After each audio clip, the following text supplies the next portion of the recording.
Hola familia. In this video Yo tengo aquí un vídeo que... Somos lo mismo que una Mariana, la de gitano señorito. Pero bueno, son imágenes que tengo por aquí con... Yo tengo aquí un vídeo que...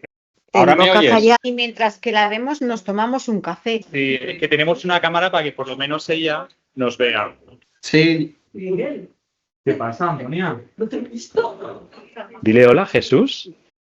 Hola, hola. Lourdes, ¿tú me oyes ahí desde tu ordenador? Hola, hola. Niña, qué grande Miguel ya, ¿eh? ¿Te has visto? Bueno, ¿os ha contado Lourdes un poco quién es esta mujer? ¿Vale? Hola.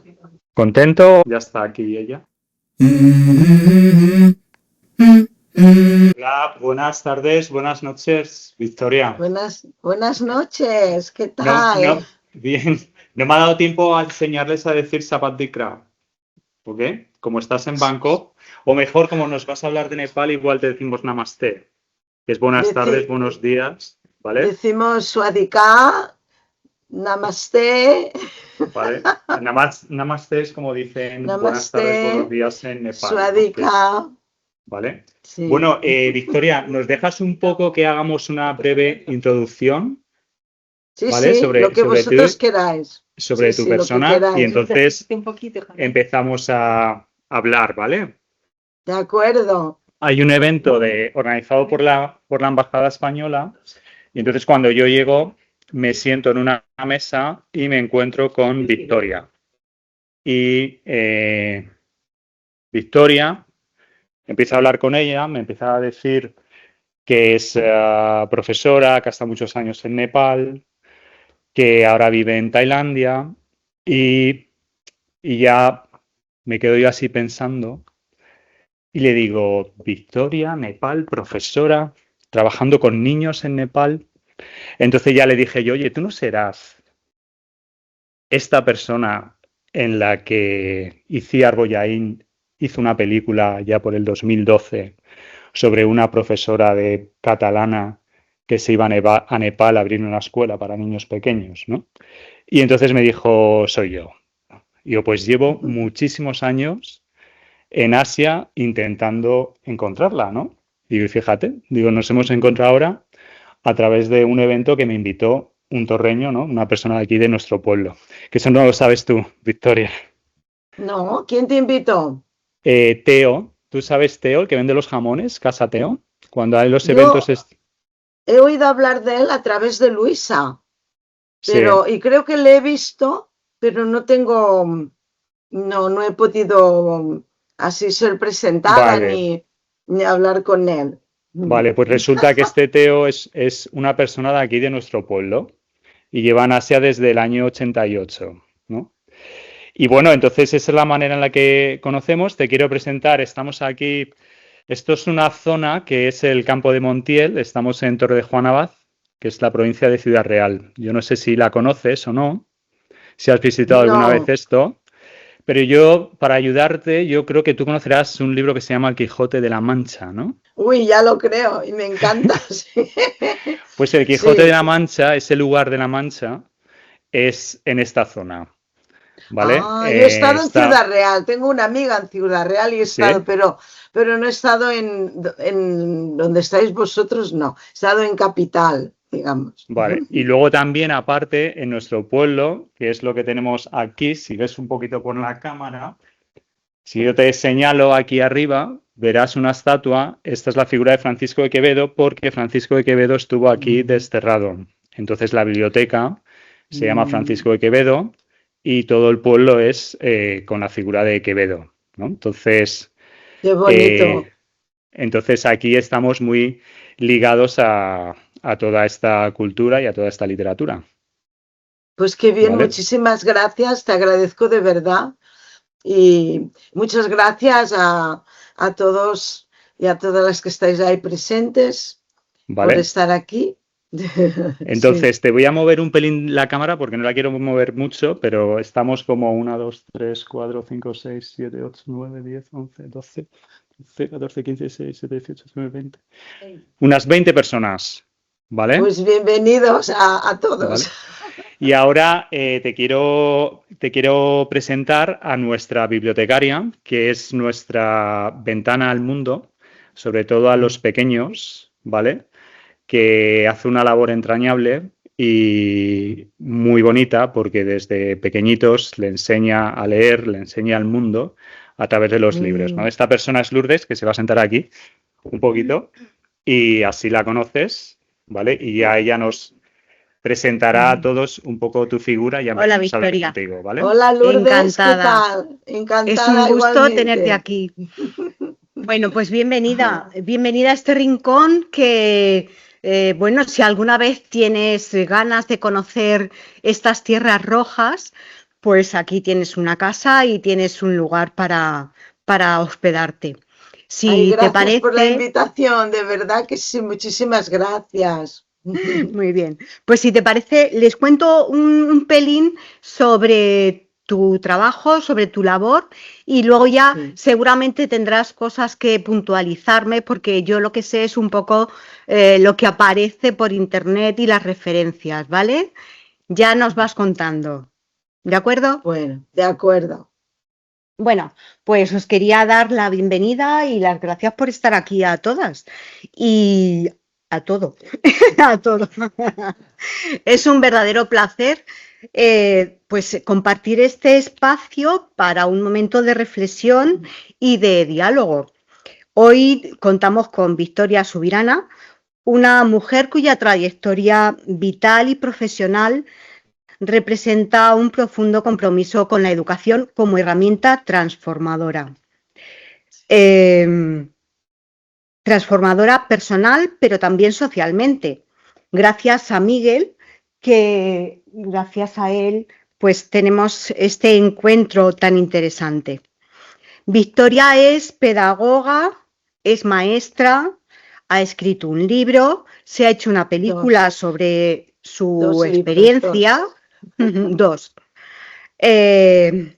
Y es la creadora de un proyecto muy innovador educativo llamada Escuela Transformadora, ¿verdad? Bueno, lo que tengo es un método educativo. Sí. Un método educativo que se llama la pedagogía transformadora y también está editado. Tengo 2 libros y el libro de la pedagogía. Está editado por Sans y Torres con la UNED y el libro electrónico me lo publicó el Ministerio de Educación y Cultura. Entonces, es esta metodología que es un método propio que se llama la pedagogía transformadora. La película se llama Katmandú, un espejo en el cielo. Está basada en mi primer libro, en el libro, que es una maestra en Katmandú, que se refiere a los primeros años de mi inicio en Nepal. Yo estuve en Nepal 30 años. 30 Entonces, años. Esa narrativa corresponde a mi primer, digamos, ciclo allí en Nepal, y cuando escribí ya mi libro, entonces se refiere a esa época. Una maestra joven, sí. Muy joven, sí. ¿Con qué edad fuiste a Nepal, Victoria? Con 27 años. 27 Yo con 27 años ya tenía esto como misión de vida y entonces me marché allí siendo muy joven. Sí, pues serían mis primeras andaduras hasta que monté la escuela y otras cosas. Ese fue donde Iciar Boyain se inspiró para hacer la película, en ese libro. Sí. Vale. Para iniciar, yo te preguntaría, como una chica que ya tiene trabajo porque trabajabas en Ripoll. Sí.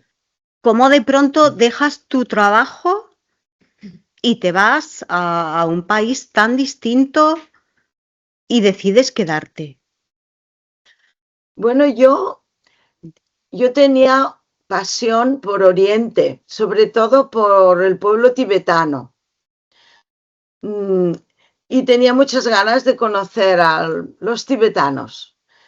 Pero estoy hablando, yo ahora tengo 66 años, tenía 25, 24, 25. En aquella época Tibet estaba cerrado al turismo por la invasión de los chinos. Y entonces conocí a un erudito que es licenciado en tibetología, se llama Ramón Prats, que me aconsejó ir a Nepal para ver cómo vivían los tibetanos exiliados. Y así fue cuando yo no sabía en aquella época, una chica de Ripoll, pueblerina total, no sabía ni cómo situar Nepal en el mapa. Así, la verdad que fue como algo muy innovador. Entonces me fui a Nepal y bueno, descubrí los tibetanos, todo ese mundo fascinante, porque Nepal vive en otro siglo y si vive ahora, imaginaros hace 37 años. Era maravilloso O sea, tú el saliste conocimiento. en el año 1990 o por ahí. No, antes, 88. 88 también. 87, 87. 88, sí. Como nuestro Teo, ¿vale? Sí. Y Bien. entonces, yo lo que empecé a ver allí fueron niños descalzos, hurgando de las basuras, con los vientres hinchados, de no comer, desnutridos, muchísima pobreza. Y aquello a mí me explotaba la cabeza de ver. Era la primera vez que yo encontraba tanta miseria junta, y las escuelas donde yo, claro, siendo maestra, me metía en unas escuelas que parecían pocilgas. Allí en una clase de 100 niños, la maestra pegándoles, un descontrol total, y yo me horroricé, dije, pero esto... A mí se me quitó ya la idea de los tibetanos y de todo. Yo pensé, madre, pero esto, ¿cómo puede ser, pobrecitos? Los que estaban por la calle, que eran los sin casta, que Nepal es el único país del mundo que todavía mantiene un sistema de castas. Era muy doloroso para una maestra Montessori, que llevaba yo 10 años enseñando en un colegio de élite fundado directamente por alumnas de María Montessori. Y entonces ver aquello, yo es que los pupitres pegados a la silla, una porquería por todas partes, sucio todo. Yo no me lo podía creer. Y entonces allí,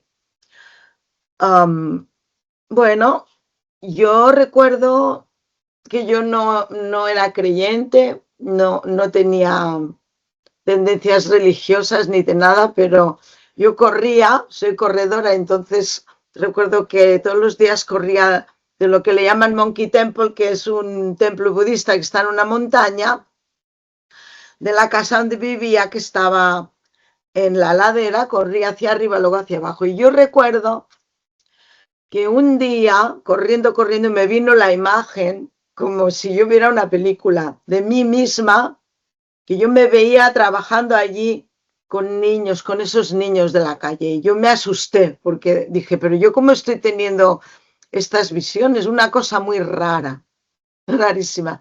Y esas visiones las fui teniendo, eran como pensamientos en vivo. Total, que me estuve allí 2 meses, iba teniendo cada vez estos pensamientos más recurrentes, ¿no? Y en realidad llegó un momento en que yo encontré en Nepal mi misión de vida. ¿Y por qué encontré mi misión de vida?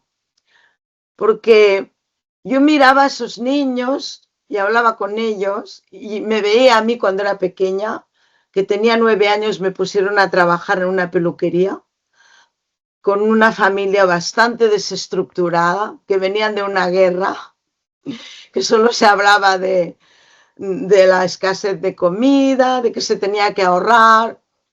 Mi padre, pobre hombre, bebía bastante, mi madre analfabeta, lo de muchísima gente española que ahogaban las penas que tuvieron que pasar mi padre, el pobrecito, pues luego con el alcohol que podían, ¿no? Y bueno, una infancia como bastante traumatizada porque yo pertenecía a los pobres y había unas diferencias entre los ricos y los pobres abismal, algo que yo siempre lo tenía dentro. Y yo me acuerdo que las familias que podían iban cada día llevándole magdalenas a las monjas, que si un pollo, que si le llevaban no sé qué, y mi madre tenía trabajo para poner un puchero en casa, no le iba a llevar a las monjas que no tenía ella para comer. Y eso discriminaba, y yo lo notaba porque era así, yo lo he vivido así. Y mi padre era ateo, cada lunes me preguntaban a ver a qué iglesia había ido, y como no hubiera ido con mis padres ya me criticaban. Y yo, cuando yo vi a esos niños en la calle, yo me vi a mí misma y dije, por Dios, es que se parecen a mí, la discriminación y el dolor y la soledad. Y entonces, como que mi vida anterior empezó como a tener un sentido. Y cuando esos niños me decían, no, es que nosotros tenemos que trabajar y no podemos estudiar, le decía, no, de eso nada. Yo también trabajé desde los 9 años y yo llegué hasta la Universidad de Michigan State en Estados Unidos, que era de las mejores cuando yo estudié. Así es que a mí no me vengáis con estas. Yo veía que cada cosa que me había pasado en mi vida de niña, que yo la viví muy mal, me estaba dando a mí la fuerza para sacar a esos niños de la calle. Y esa fue mi convicción. Yo me marché después de 3 meses, que yo ya no era yo. Yo soy una persona alegre, jovial y feliz. Tengo mis crisis como todos, pero yo no soy ni de estar de mal humor, no, estoy bien conmigo y con los demás. Y llegué a Ripoll y yo ya no encajaba. Y entonces decidí que tenía que preparar un viaje muy difícil, porque era ir en contra de todo lo que había construido hasta entonces, porque yo había salido de la miseria del barrio, de las casas baratas, y con mucho sacrificio. Y era como cuando yo estaba en lo alto de la cima, que trabajaba en una escuela Montessori, ganaba bien, tenía mi coche, tenía todo.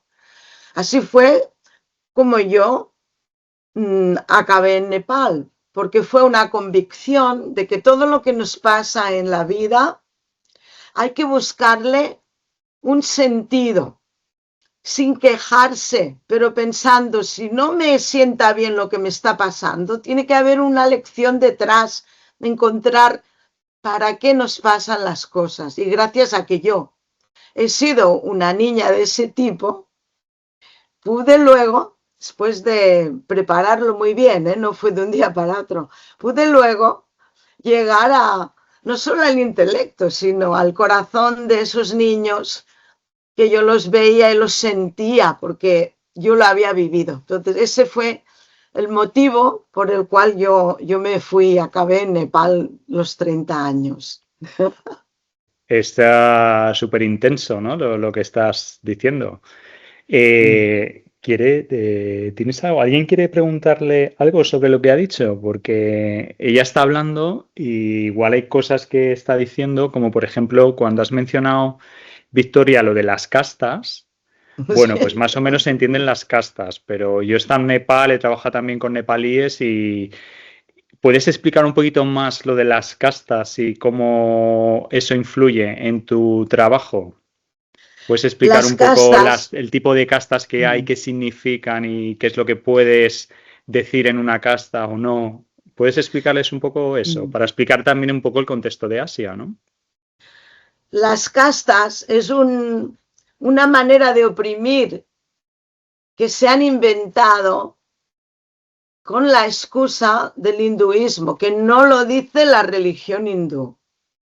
No lo dice en ninguna parte. El primero que habló de las castas fue el legislador Manu, que era un indio que vivió 200 años antes de Cristo. Y él dijo que las personas tenemos una evolución natural, ellos creen en la reencarnación, una evolución natural por la cual vamos pasando de tener una vida muy dura a ir progresando para desarrollar el intelecto y la espiritualidad. Y que él veía que había gente que nacía a un nivel muy superior porque seguramente había venido muchas veces ya en la tierra y había pasado por todo lo que le correspondía, desde trabajar cargando pesos y muchas horas al sol, a luego comerciante, que es un poco más arriba, hasta llegar a los trabajos espirituales o políticos o de líderes. Y que la casta, que era intransferible, era una evolución natural de la persona. Y entonces el sistema de castas, él lo dividía del siguiente modo. Están los brahmanes, que son la cúspide. Brahmanes se llaman los que ya están cerca del creador, el dios creador, para ellos es Brahma. Entonces son la parte más directa, está relacionada con la cabeza y digamos que es el ente pensante. Los creadores, creativos que tienen ideas y los líderes. Luego vienen los kshetris. Kshetris son los brazos y están bastante en conexión con los brahmanes. Los kshetris son los que defienden el Estado. Policías, los guardias, el ejército, todo este tipo como de defensa.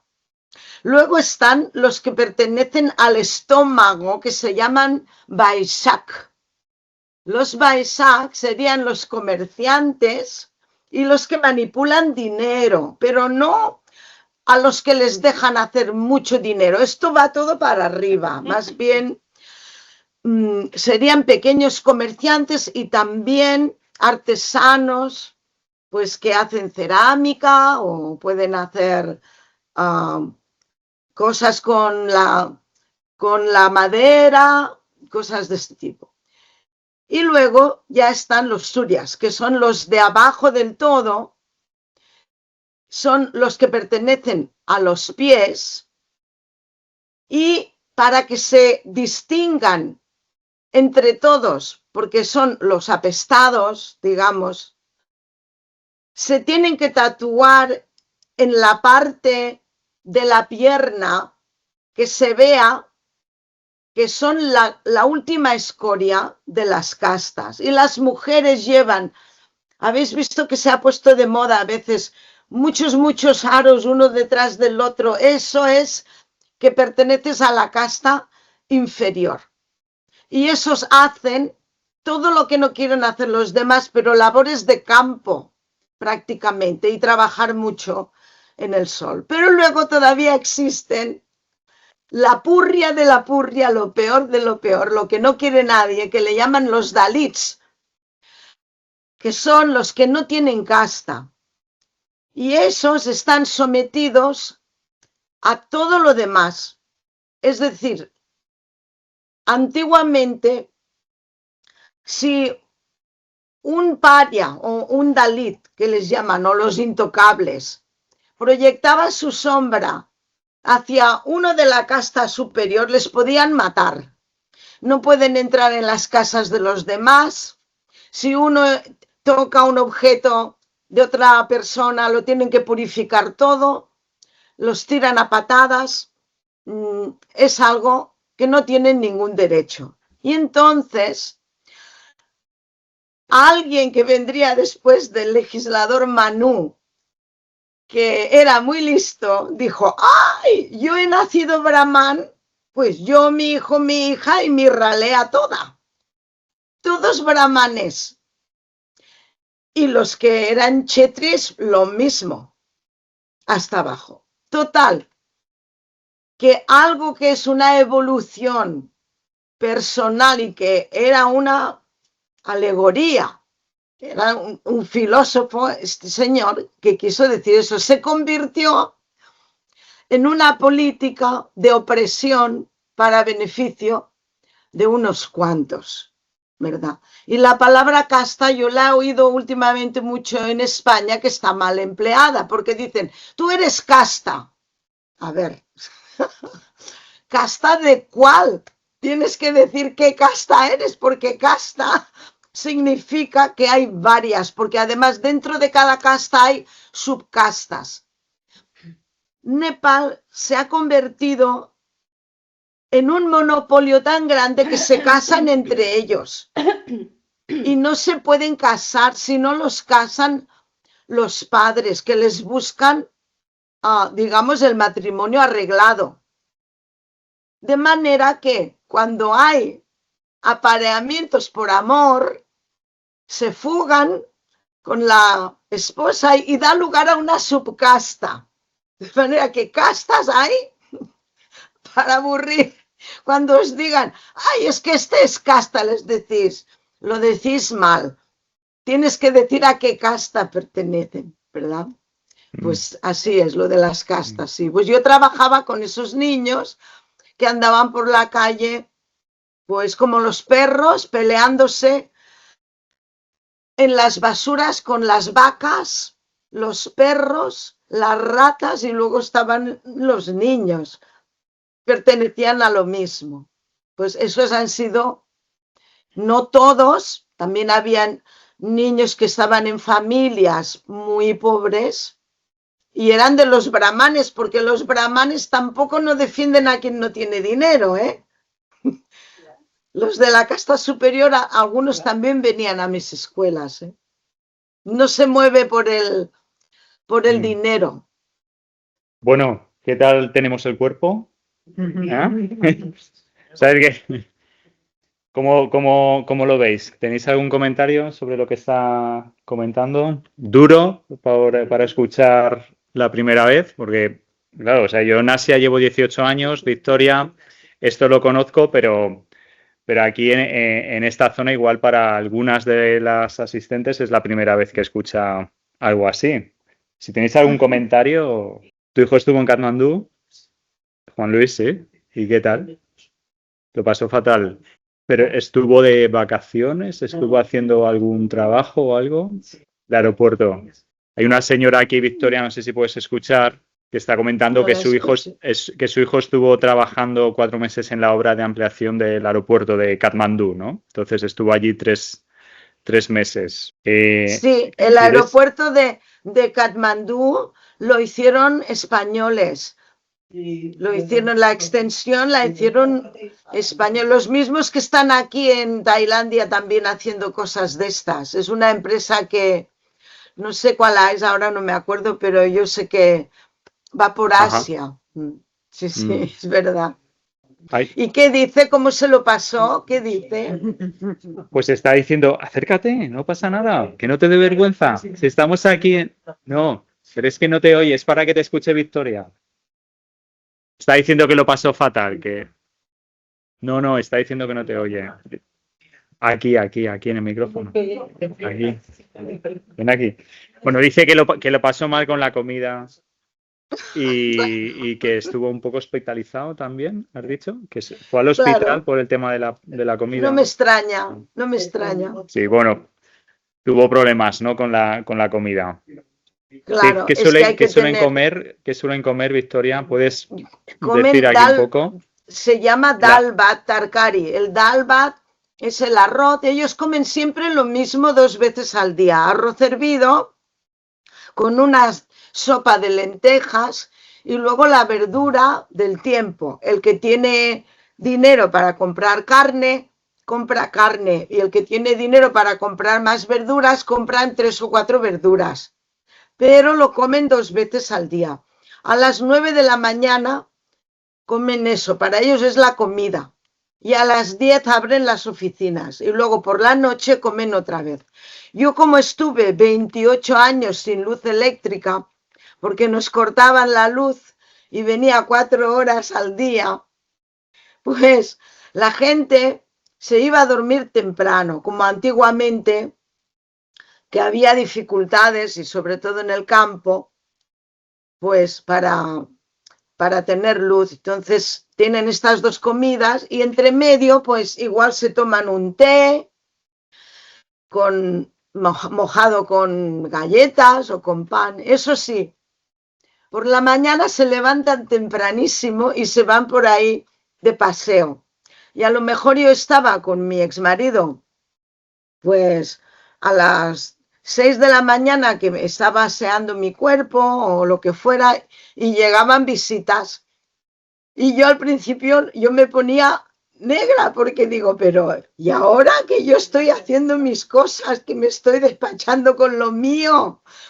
Tenía que salir, hacerles el té, un huevo frito y allí entretenerlos y a lo mejor yo me tenía que arreglar para ir a trabajar. Pues eso no lo entienden. Vienen y les tienes que atender. Y yo un día ya me harté y le dije a su hermano, mañana vienes a las 2 de la mañana, que no tenemos otra cosa que hacer más que estar esperando las visitas. Y mi marido me regañó. Y yo le dije, pero ¿a quién se le ocurre presentarse a una casa que tenemos que trabajar tan temprano? Porque es que no está uno como para recibir. Y ellos se levantan temprano y se van a dar vueltas y a visitarse. Y luego a las 9, digamos que hacen el desayuno por ahí, con un amigo, con otro. Y a las 9 se van todos corriendo para casa y comen. Y sin comer, nadie, no rinden. Para ellos te preguntan por la calle, el saludo no es ¿qué tal, cómo estás, cómo te encuentras, dormido bien? Te preguntan lo primero, Hana Hanubayo, ¿has comido? Porque el llenar el estómago una vez al día, esto es lo que, por eso venían mis niños a la escuela, porque les dábamos de comer una vez al día. Y en la película se ve reflejado, tergiversado, porque yo no tuve ayuda ni de Sharmila ni de nadie, todo eso es inventado, tenía que ir yo por delante sacándolo todo. La verdad es que yo no hicieron esa versión de esta chica porque como Verónica Echegui, que en paz descanse, que murió el año pasado, no sabía hablar nepalí, tuvieron que hacer una intérprete como alguien que acompañara. Pero yo tenía que ir por delante discurriéndolo todo y fui yo quien dije, se les tiene que dar de comer porque estos niños están desnutridos. Y yo recuerdo que la primera vez que empezamos a dar de comer, mi marido me regañó, que decía que eso no era un hotel de 5 estrellas, que cómo iba a poner carne y pescado y yogur para esos niños. Digo, porque se lo merecen. Que eso no, dale. Es decir, el que sale de la pobreza oprime al otro. Digo, tú has salido y tú no quieres que los otros salgan. Y era una pelea constante. Y yo me acuerdo que un día mi suegra me subió arriba al tejado de la escuela y vi una fila de padres que venían con una bolsa y los niños cogían doble y triple ración y se la pasaban a los padres para que comieran los de afuera. Y me decía mi marido, ¿lo ves? Porque tú eres tonta. Porque tú tanto dar, te están tomando el pelo. Tuvimos que poner medidas porque era tanta la escasez que los niños, cuando no había escuela en las vacaciones, venían a la escuela, porque yo cuando los veía y sabía, tenía una olla de caldo puesta allí y los que venían les echaba un puchero con arroz, con lo que sea, y allí comían porque si no muchos no podían comer. Y así era la escasez tan grande con la que yo viví, que de hecho esos niños no podían rendir bien en la escuela porque porque venían con hambre y luego traían lombrices. Mira, una vez liamos una que vinieron 2 médicos de Vic que venían voluntarios a ayudarme a mí pues con las cosas de la higiene y de la salud. Y yo ya hay cosas que las tenía como normales y yo cada 3 meses desparasitaba a todos. Y yo me acuerdo que les dije, vamos a desparasitar. Y dijeron, ¿pero por qué? Digo, porque ya lo veréis. Mira, empezaron los chiquillos a sacar lombrices, estos los nuevos que venían. Y me acuerdo que uno le salía por la nariz. Y empezamos a tirar y el médico se desmayó. El médico de Vic se desmayó. Yo conocía todo tipo de lombrices, todo por el suelo, pero cuadraditas, largas, cortas. Un horror y ellos lo encuentran normal. Para ellos, ir con lombrices es normal. Claro, no me extraña que el hijo de esta señora se enfermara, porque hay que tener mucho cuidado donde se come. Yo, por ejemplo, jamás he comido en la calle, 30 años, y jamás he comido en la calle. Que es muy barato, sí, claro, por 1 euro tienes un plato completo de lo que quieras, pero luego no tienes dinero para pagar un hospital que te tienes que venir a Tailandia porque allí no te atienden. Entonces, es un país muy difícil para los que no tienen dinero, muy difícil. Esta es la verdad. Y lo que muchas de las escenas de la película, que son 100% reales, lo de la niña que la hicieron prostituta, eso es 100% real. Y los padres, como vino embarazada, la sacaron de la casa. Y yo tuve que montar, pues, el primer orfanato para niños pequeñitos, porque ¿dónde iba a mandar yo a mi alumna? Que vino con 12 años embarazada. Que yo fui al burdel a buscarla, me la encontré allí. No me la encontré, me dijeron todo el paripé este, me encontré que la habían vendido. Estas cosas son reales. Y luego cosas que no han salido, por ejemplo, el niño que sale en la portada de mi libro, no sé si lo tengo aquí. Ese que hemos usado, ¿no? Sí. Ese que hemos usado para promocionar esta charla. Bueno, pues sí. Ese niño no venía, y yo no sabía lo que pasaba. Y me fui a su casa un día, me lo encontré con una cicatriz que le habían quitado un riñón. Porque el tráfico de órganos es otro tema. Según las estadísticas que he leído, India tiene el número 1 de tráfico de órganos. Y entonces, allí, lo que más vigilas antes de ir a un hospital es que si te tienen que hacer una operación, a ver qué te van a sacar. Eso pagando un dinero, porque si no ya no te cogen. De manera que es un país muy complicado, sobre todo para los pobres. Y los hospitales, yo me acuerdo que una vez llevaron a un alumno mío para una apendicitis, le subían las cucarachas, matábamos las cucarachas así, pero a puñados por el hospital. Ratas en el cuarto de baño. Es que claro, en un país así, ¿qué queréis? Pues nada, como no tengan una escuela que sea un paraguas que abarque muchas áreas, la sanidad, el aspecto legal, la comida, el transporte, el vestir, es que no tienen nada, nada es dejados de la mano de Dios.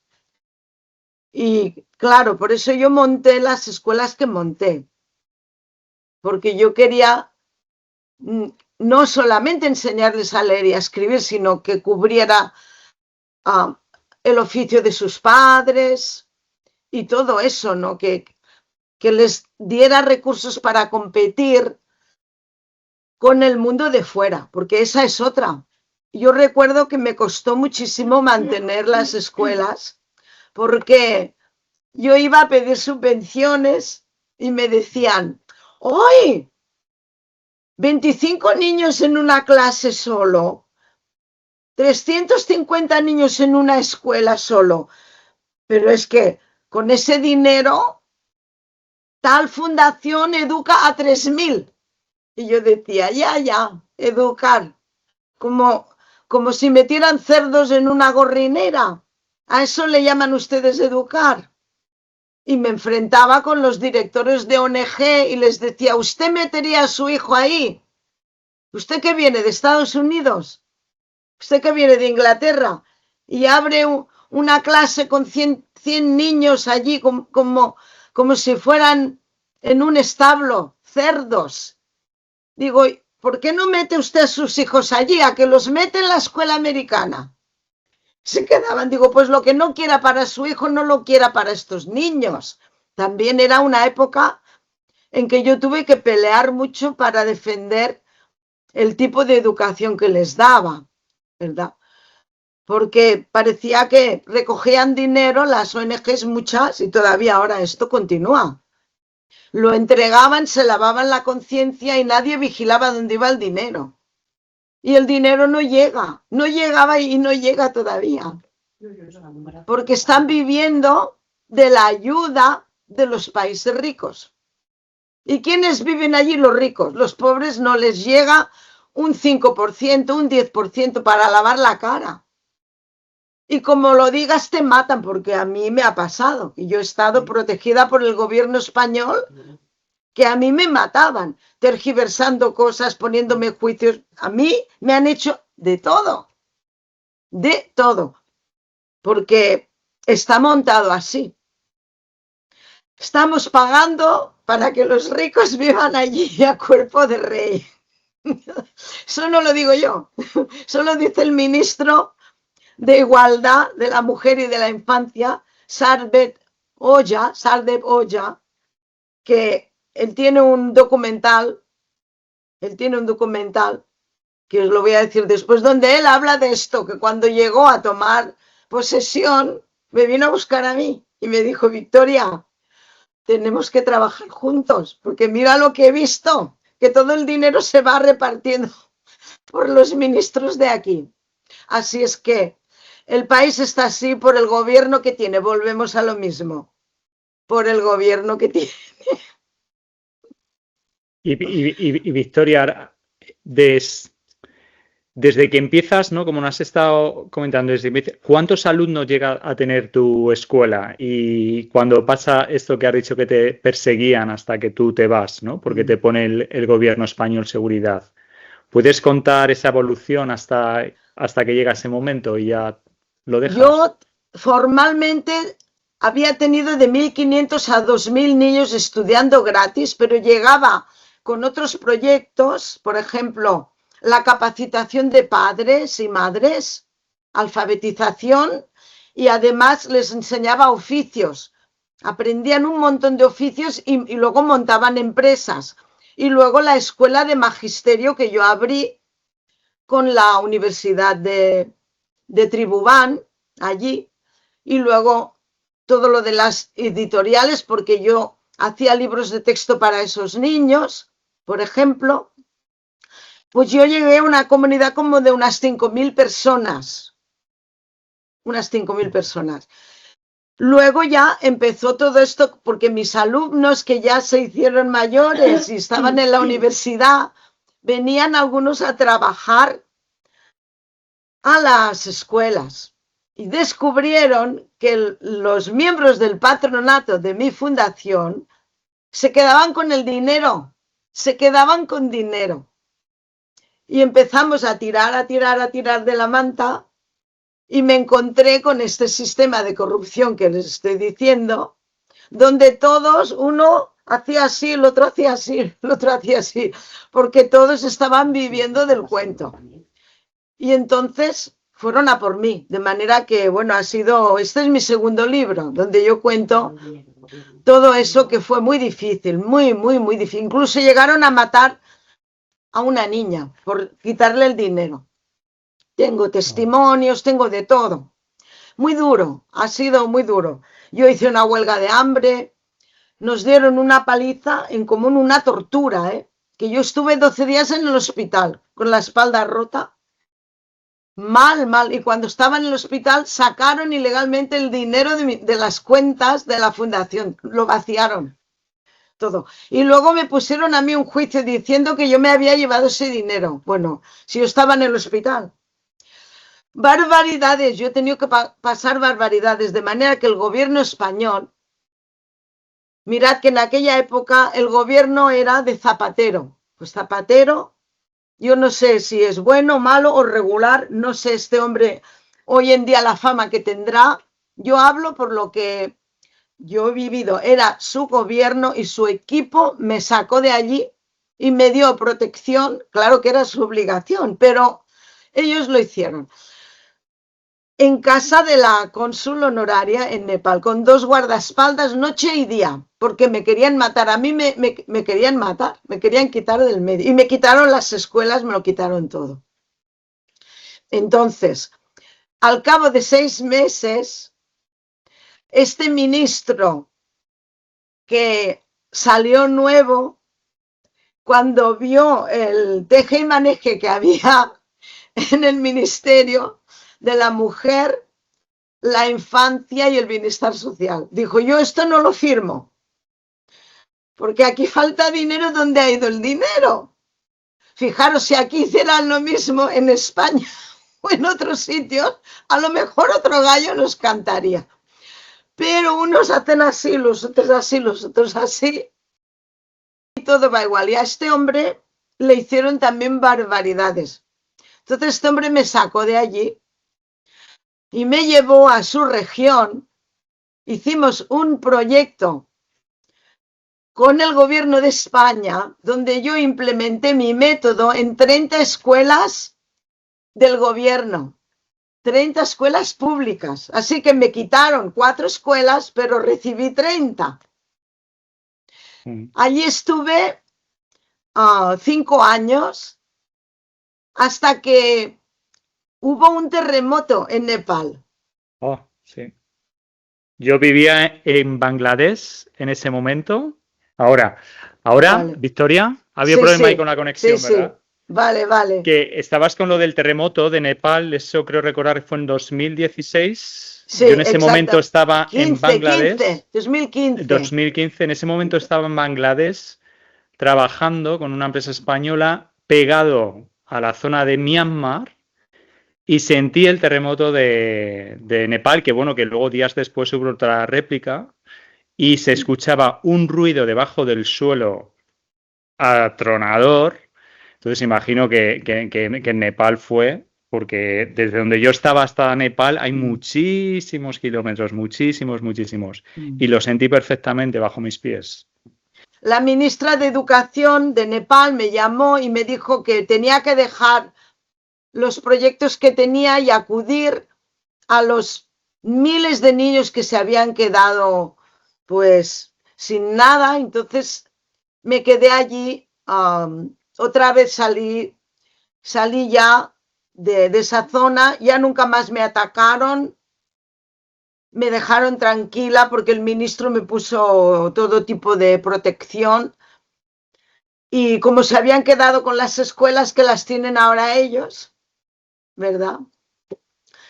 Y sacaron a todos los niños, los echaron a todos a la calle, y bueno, y al cabo de 5 años yo regresé y estuve allí hasta el 2019.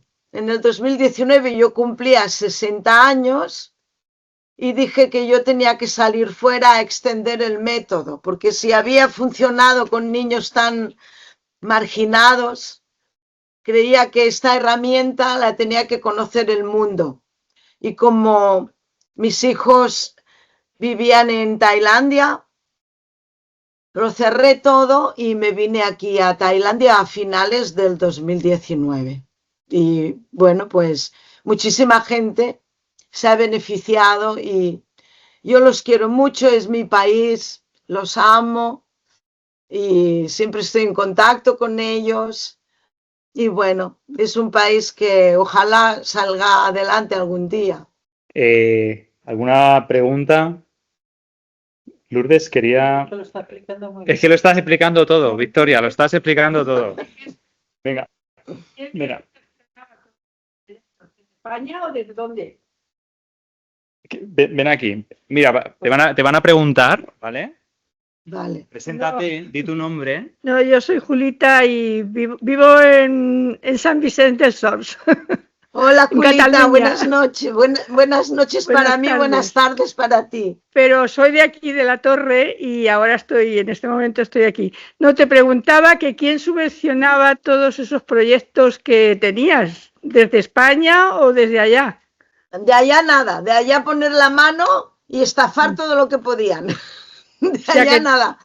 que Eran todo es- gente, muchos españoles que me ayudaron y también subvenciones, algunas subvenciones. Y luego últimamente yo encontré un trabajo de un multimillonario que le gustó mi metodología y quería construir una escuela, que le escribiera yo el proyecto y me pagaba tan bien que yo podía costear con lo que yo cobraba los proyectos de allí, pero ya fue durante 2 años nada más, los últimos 2 años. Sí, Ujú. pero sí, Porque- muchísima gente lo pagaron, gente española de buen corazón. Claro, porque Sí, para sí. dar comida a tanta gente se necesita mucho dinero. Comida, vestidos, educación, pagar todos los sueldos, pagar los alquileres, pagarle a todos los médicos, todo, todo, era uniformes de todo. Sí, sí. Pues nada, pues muchas gracias desde aquí para todo ese proyecto tan fantástico, ¿eh? Gracias a Que- ti, gracias a ti. que estás Juanita haci- eras, Juanita era. Julita. Julita. Muy Pues bien, muchas Julita, gracias, ¿eh? Gracias a ti, a todos vosotros.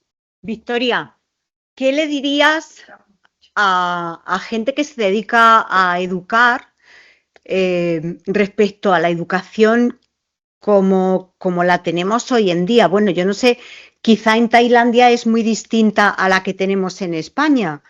Pero ¿qué mensaje nos dejarías a los que nos dedicamos de alguna forma a educar a niños? Yo creo que los maestros tienen que poner la vocación y el amor a los niños por encima de todo y hacer sentir ese amor y esa vocación con el corazón antes que con el intelecto. Si a los niños no se les hace sentir queridos, acogidos y que la maestra es capaz de dar todo por ellos, los niños no aprenden.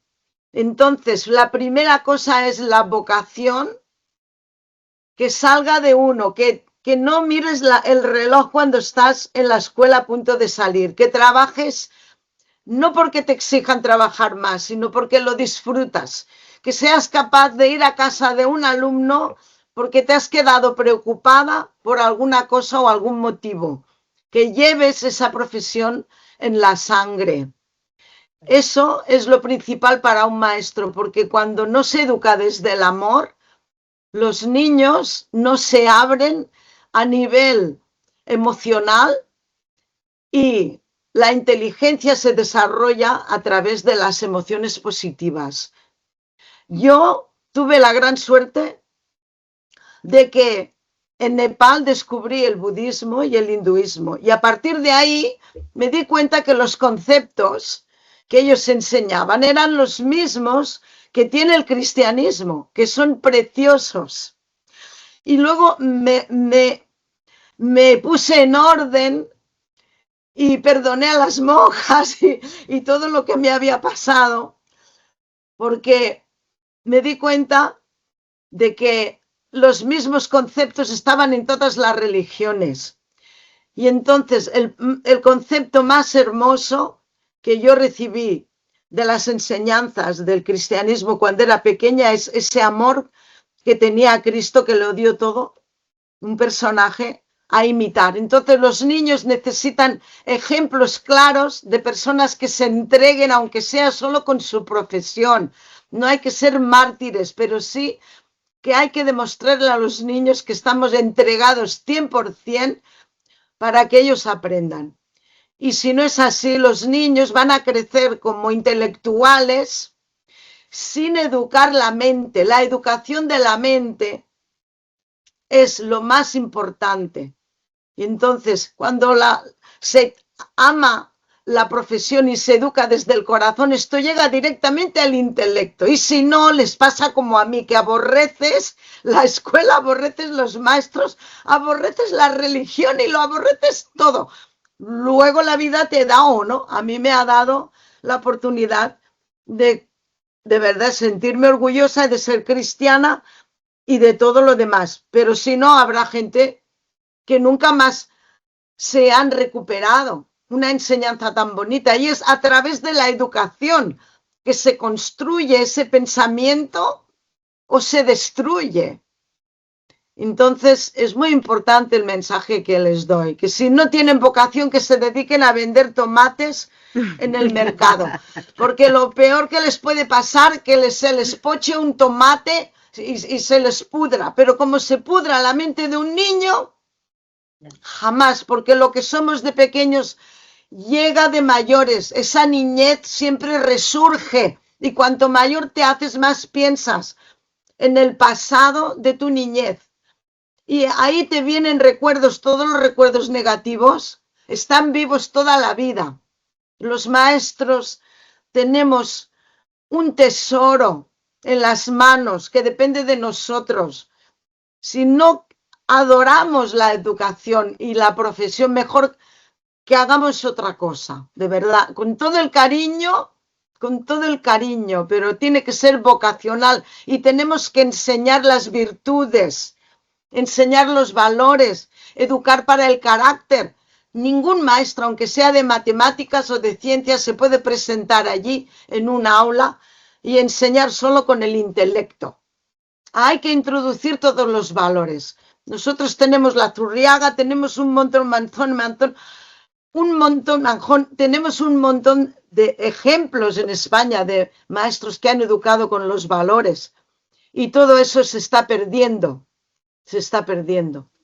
Entonces, este es mi mensaje para ellos.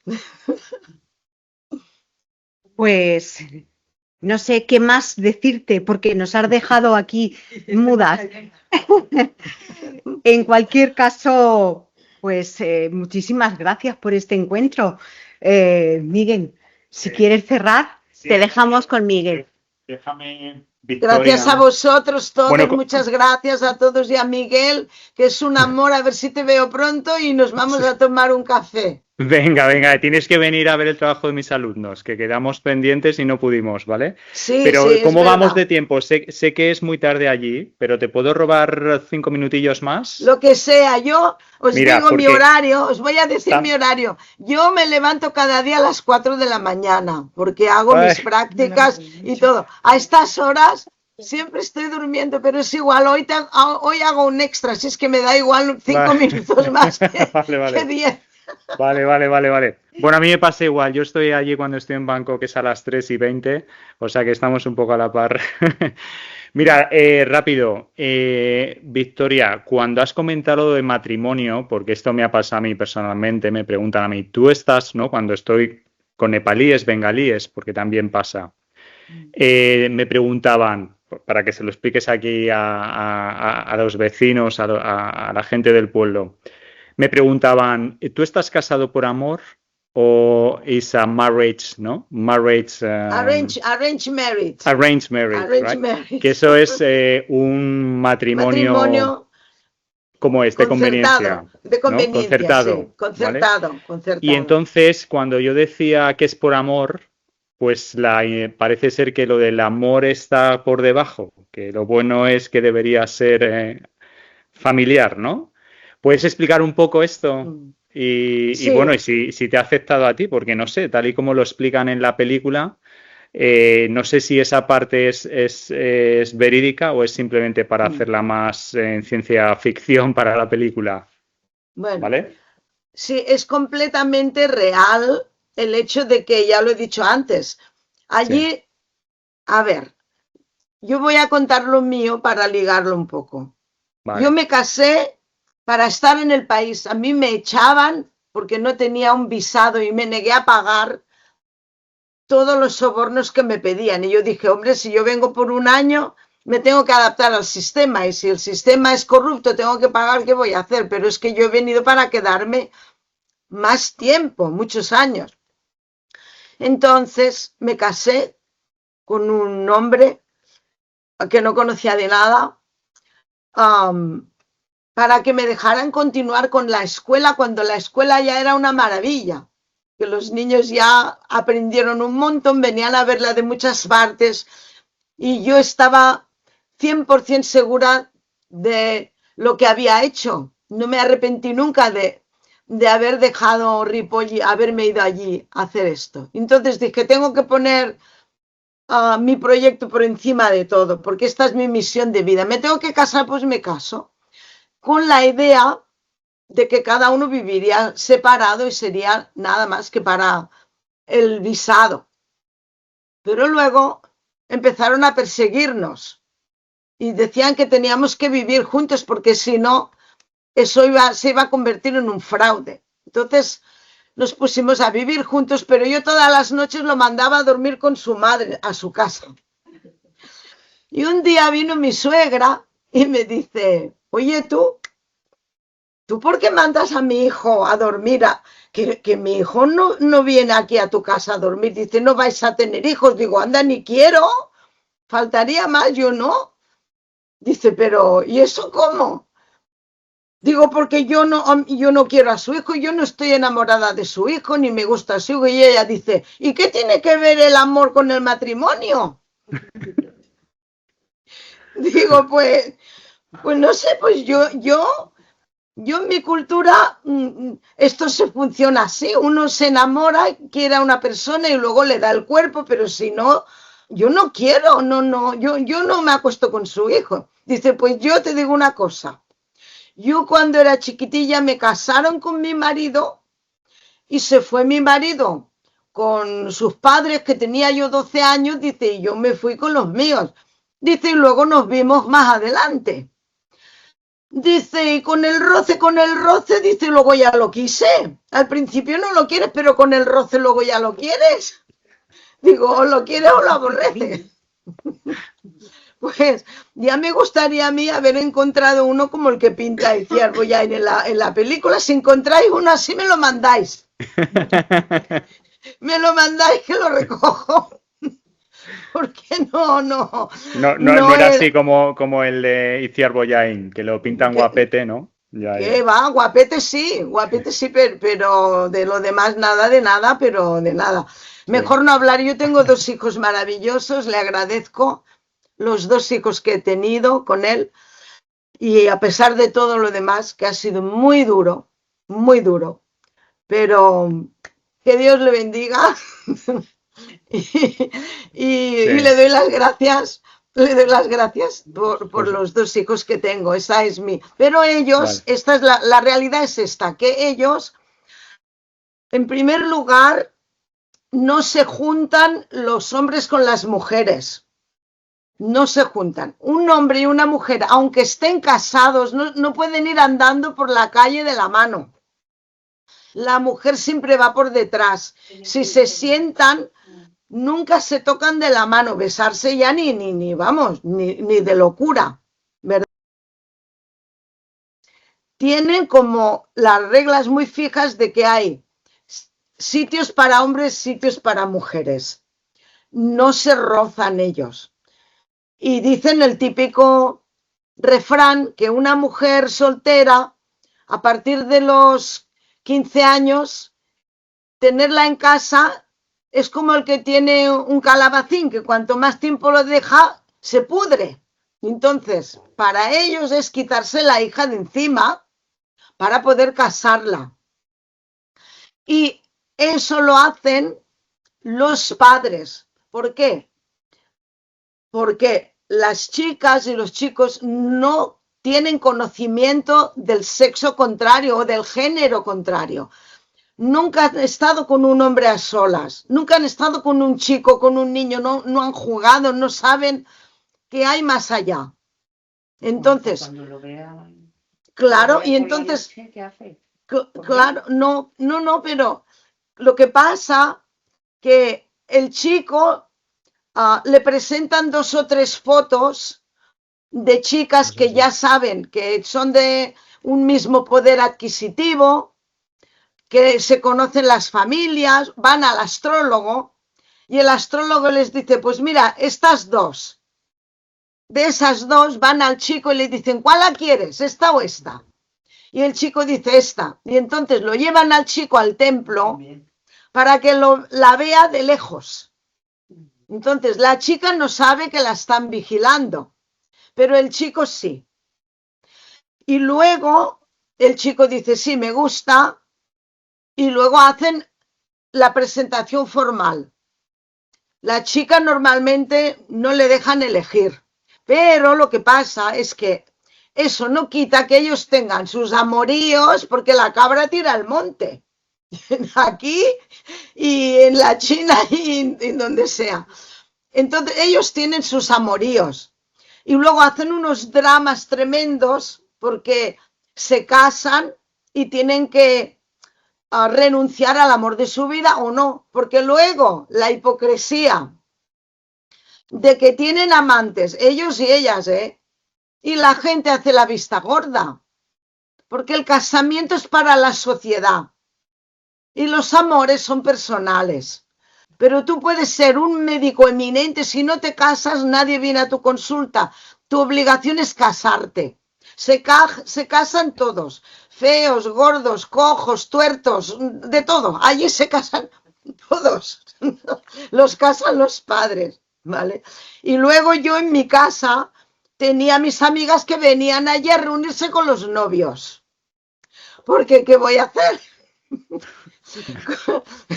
¿Qué voy a hacer si no existe el divorcio? Esa es la sociedad nepalí. Tremendo. Así es que... Oye, pues ya solo con esto, porque como estamos de Nepal y aquí muchos no sabrán de esto Nepal, pero cuando visitas Nepal te llevan a ver, cuando estás en Durbar Square, que estuvo muy afectado por el terremoto, hay un palacio. La Kumari. Exactamente. Entonces, ¿nos puedes explicar qué es la Kumari? ¿Se lo puedes explicar aquí a la gente de mi pueblo, por favor? La Kumari es la representación de la diosa Taleju. Tienen muchos dioses, pero vamos a ver, la diosa Taleju, que estaba por encima del rey de Nepal. El rey de Nepal le tenía que hacer reverencias a una niña que la cogen muy chiquitilla y le hacen hacer unas pruebas terribles, pasar por encima del fuego, y tiene que tener los ojos como una gacela, por ejemplo, el cuello muy fino, unos rasgos físicos muy concretos, les hacen hacer unas pruebas y las pobrecitas las sacan del entorno familiar, de sus familias, y les hacen la cabeza de que son diosas. No se pueden cortar. Si se cortan y les sale sangre, el primer contacto con la sangre que tengan, pueden dejar de ser diosas, de ser las niñas estas encerradas en un palacio, imaginaros, encerradas, que solo ven por una ventana. Y solo pueden salir cuando hay festivales relacionados con su diosa, y entonces son niñas muy frágiles que cuando tienen la primera menstruación les dan una patada, las sacan a la calle. De la noche a la mañana pasan de ser diosas a ser una ciudadana que nunca ha estado con gente, ni ha vivido con una familia, ni ha jugado, ni ha ido a la escuela, no sabe nada de la sociedad. Muchas de ellas salen con problemas mentales. Nadie se quiere casar con ellas porque hay una leyenda de que todos los hombres que se casan con kumaris tienen maldiciones y se mueren. Y entonces es una tradición que ha estado muy criticada, sobre todo por grupos feministas, que pertenece a la casta de los Newar, la que he dicho aquí del estómago, a los Newar, que los Newar se matan para que sus hijas sean Kumaris. Kumari es diosa viviente. Y cuando estaba el rey de Nepal se prostraba delante de la niña. Entonces, es real, todavía existe, son sus tradiciones, hay muchísimas cosas de estas. Yo no me meto ni estoy aquí para criticar a nadie. A ver, yo defiendo la libertad de los niños de que puedan ser educados con una normalidad y sobre todo que si es una diosa ahora que cuando la saquen continúe teniendo unos privilegios y la vayan adaptando a la sociedad para que esta niña pudiera de alguna manera volver a rehacer su vida. Yo diría eso, le pondría esto.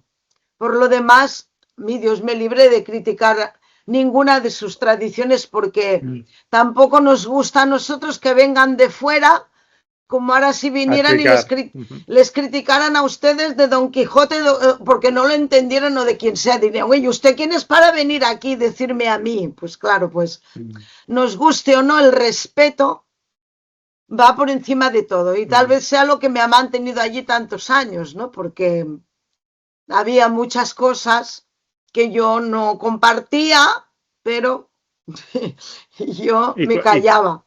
Y Victoria, ¿el origen un poco de la Kumari tiene algún origen o algo? ¿Sabes de por qué viene?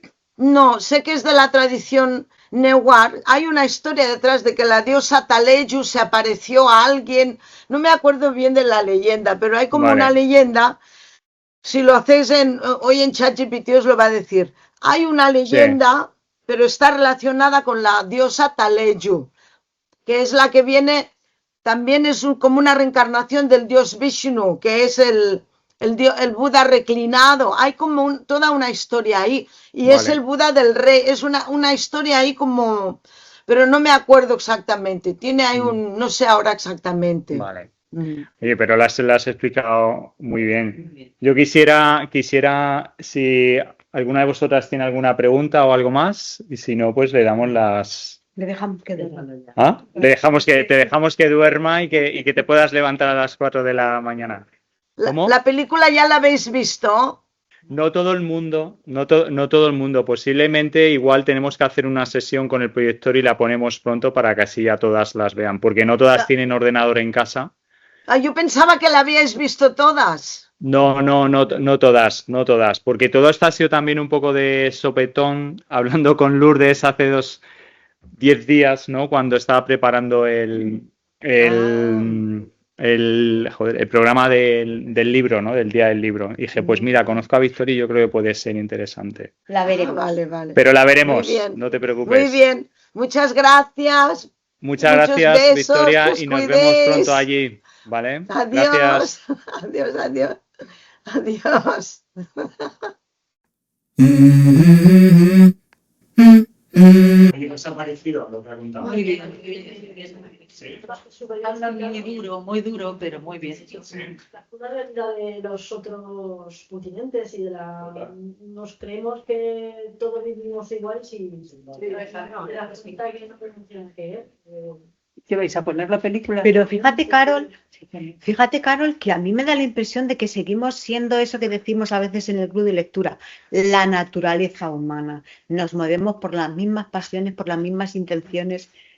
Ellos con años luz de retraso, pero lo que es... Sus tradiciones. Pues venir de fuera y decir, no te lo voy a cambiar, porque ellos han vivido siempre así y no lo van a cambiar ahora, porque sería destruir sus propias tradiciones, sus costumbres. Pero claro, nosotros que somos de otras tradiciones, pues lo vemos raros, los de las castas, a mí no los sabía ya, pero es verdad que te lo cuente una persona de allí, que puede ser que todavía sea así, sí. Pero a mí me ha encantado también que el respeto que ella tiene hacia todas esas tradiciones. O sea, que son cosas que a ella le chirrían un montón pero lo respeta totalmente. Sí. sea, como eso es difícil. De no decir, es una tontería, Sí, no sí. lo hagáis.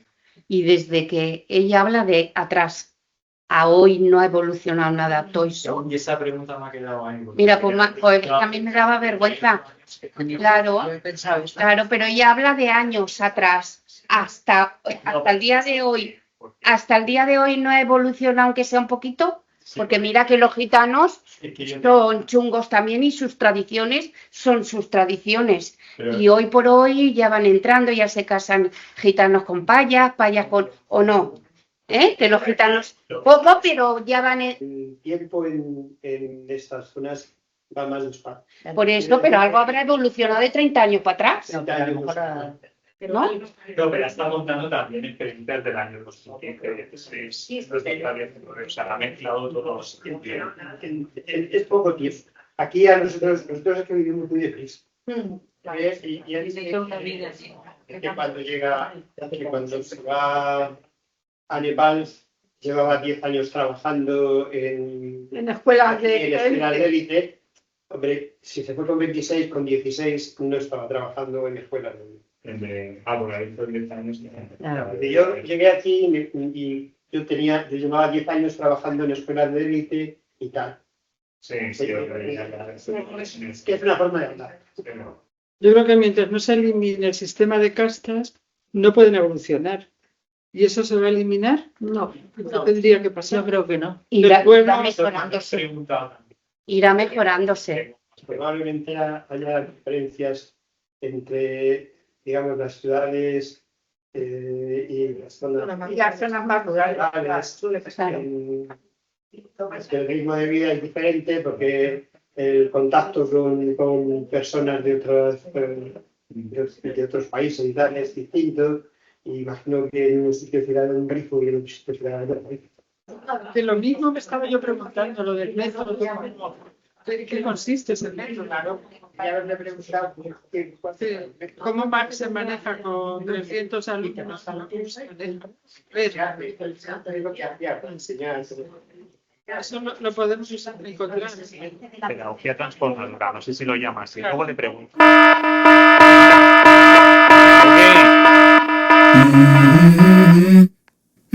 Ok.